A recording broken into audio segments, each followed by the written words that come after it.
Hello, আসসালামু আলাইকুম। Doctor Hasin Rahman Khan. আজকে আলোচনা করব why intermittent fasting is good for health.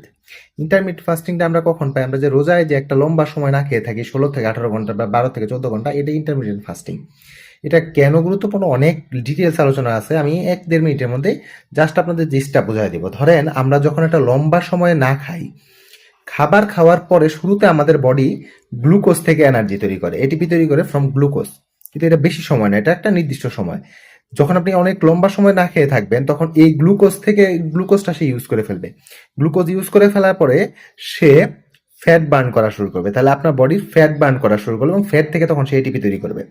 যে মুহূর্তে সে ফ্যাট বার্ন করা শুরু করবে সেই মুহূর্তে আরো কয়েকটা গুরুত্বপূর্ণ জিনিস হয়। আপনার বডি চিন্তা করে যে এই মানুষটা লম্বা সময় ধরে খাচ্ছে না, তাহলে এমনও হইতে পারে যে সে হয়তো বা আরো লম্বা সময় খাবে না। এইভাবে সে একটা চিন্তা করে সাইকোলজিক্যালি, এবং তারপরে সে কি করে, সে অটোলাইসিস করা শুরু করে, মানে তার নিজের বডির সে সেল ভাঙা শুরু করে। কোষ, কোন কোষগুলো সে ভাঙবে? যে কোষগুলা কি ভালো না, প্রথম দিকে সে চিন্তা করবে যে কোষগুলা খারাপ, মানে যে কোষগুলাতে প্যাথোলজি হওয়ার চান্স আছে, যে কোষগুলা থেকে ভবিষ্যতে ক্যান্সারের দিকে যেতে পারে, অর্থাৎ যে কোষের ডিএনএ স্ট্রাকচারে একটু প্রবলেম দেখা দিছে, এই কোষগুলা সে ব্রেকডাউন করা শুরু করে। তো এই কোষগুলো যদি ভাঙে তাহলে সেটা আমাদের বডির জন্য ভালো না খারাপ? অবশ্যই আমাদের বডির জন্য খুব বেশি ভালো।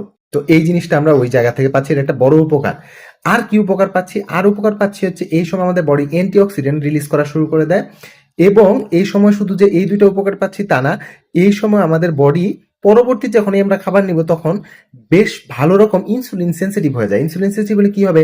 আমাদের রক্তে গ্লুকোজের মাত্রা দ্রুত হ্রাস পাবে। তার মানে হচ্ছে ওইটাও আমাদের সেলকে খুব ভালো রাখতে সহায়তা করবে। যে অ্যান্টিঅক্সিডেন্ট রিলিজের কথা বললাম, অ্যান্টিঅক্সিডেন্ট কি করে? আমাদের সেল ডেথের মাত্রা কমায় দেয়, অর্থাৎ হচ্ছে সেলের এইজিং প্রসেসটাকে ডিলে করে। তো ওটাও আমাদের জন্য একটা উপকারী প্রসেস। এই জিনিসটা আমাদের এই ক্ষেত্রে হয়। আরেকটা জিনিস হয় ডিএনএ রিপেয়ার। আমাদের কি হয়? আমাদের ডিএনএ রিপেয়ার হয় এই সময়।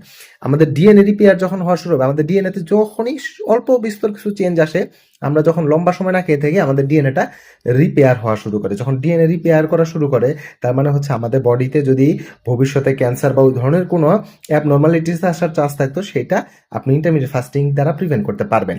আশা করি বুঝতে পারছেন। আরো অনেক ডিটেলস আলোচনা আছে, সেটা লং ভিডিওতে দিব। ধন্যবাদ।